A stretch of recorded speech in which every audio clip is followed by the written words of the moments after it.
If you've ever said these 7 things and you really, really mean it, you may not be an entrepreneur. Let's go.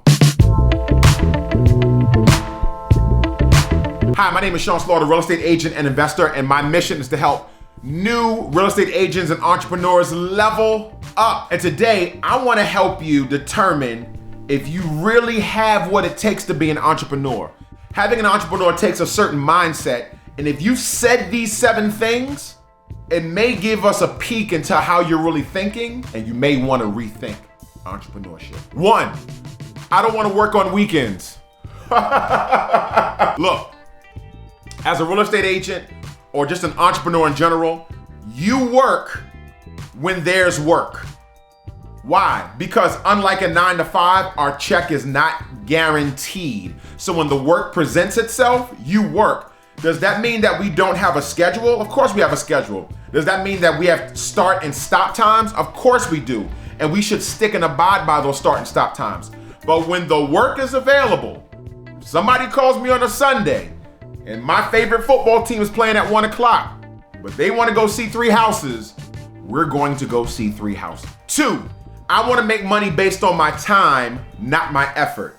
If you said this, entrepreneurship may not be for you. See, again, when you work a 9 to 5, they pay you for your time. This is why you can sit there. I was a teacher, and there were many times I would sit there and I would be engaging students and working and all that type of stuff, but you also have some downtime at times, and other jobs have more downtime than not. But guess what? You still get the same paycheck. Unlike an entrepreneur, where your money is made on your sales, which is based on your effort. The more effort you put in, the more sales increases. The less effort, i.e. the more Netflix you watch, the less money that you make. If you don't like this, you may not want to be an entrepreneur. 3, I need a guaranteed paycheck every 2 weeks. Every entrepreneur knows that money can be volatile, it can be cyclical, and it can be seasonal. Meaning this, I remember I've had a month where I had 4 closings and literally made like $25,000 to $30,000 that month. And then I've had 3 months where I made no money. I may have been showing houses. I may have a house that was listed that had some trouble selling, but money is cyclical. Money is volatile. If you need that guaranteed paycheck every 2 weeks and you're not good at making large lump sums of money and budgeting that money over a period of time so that you can have a monthly income that you really budget yourself, this may not be for you. 4, I hate being organized.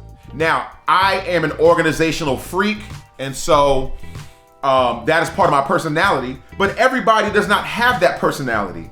And what I'm not saying is, if you're not organized, you can't be an entrepreneur. That's not what I'm saying. Because you can have somebody help you get organized. You can learn how to organize your business, even though your personal life may be a little unorganized.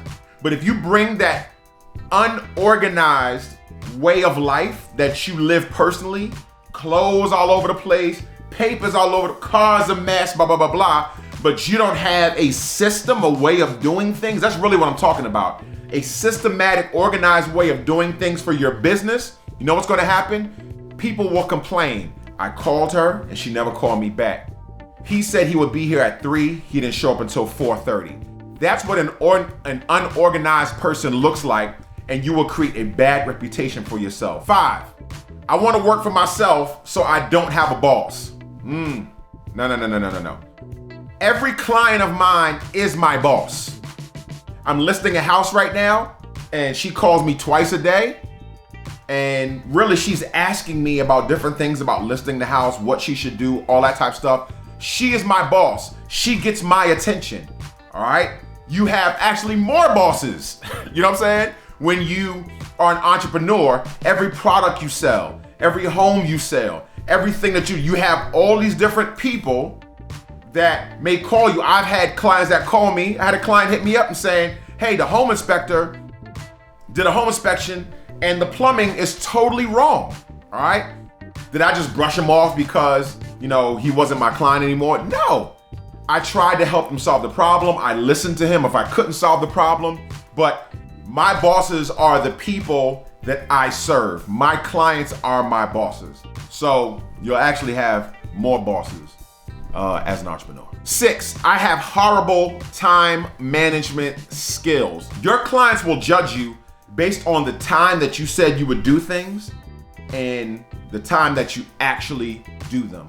And they'll tell other people, yeah, he said he'd be at 7 o'clock and he got here at 6:45.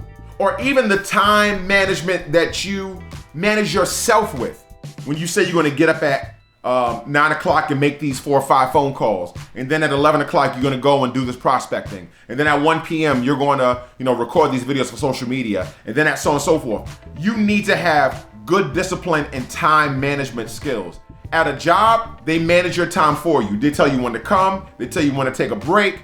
But when you're working for yourself, you have to be your own boss and you have to be disciplined in managing your time. If you're not good at time management, it may not be for you. Number 7, I just want to start my own business just so I can make a whole lot of money. Being an entrepreneur is hard, man. It is really hard. You have to be really mentally tough for the highs and especially the lows. You have to be really, really mentally tough when you make a mistake. You have to be really, really mentally tough when something happens and there's a problem, right? And so if you're just in it to make money, when those tough times come in, if you don't love or really, really, really enjoy the thing that you're doing, then you're gonna get frustrated. You're not gonna wanna solve that problem. When that phone rings, you're gonna feel sick, all right? Why is this person calling me? It's done and over with. Why am I still dealing with them?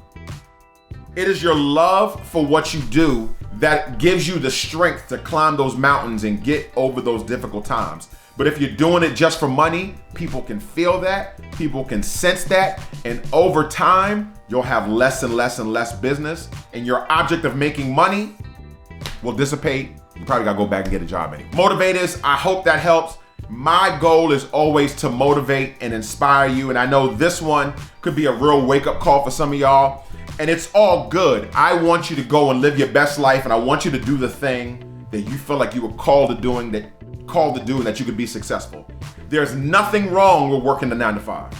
There's nothing wrong, especially if you feel like, man, I can really maximize my talent and my gifts working at 9 to 5, then do that. There's nothing wrong with that, all right? That wasn't my goal here today, but I just want you to think and be honest with yourself so that you can be in the best position to win, all right? Please be sure to like, hit the sub button, karate chop that bell for notifications. This is the House of Motivation, the place where inspiration lives.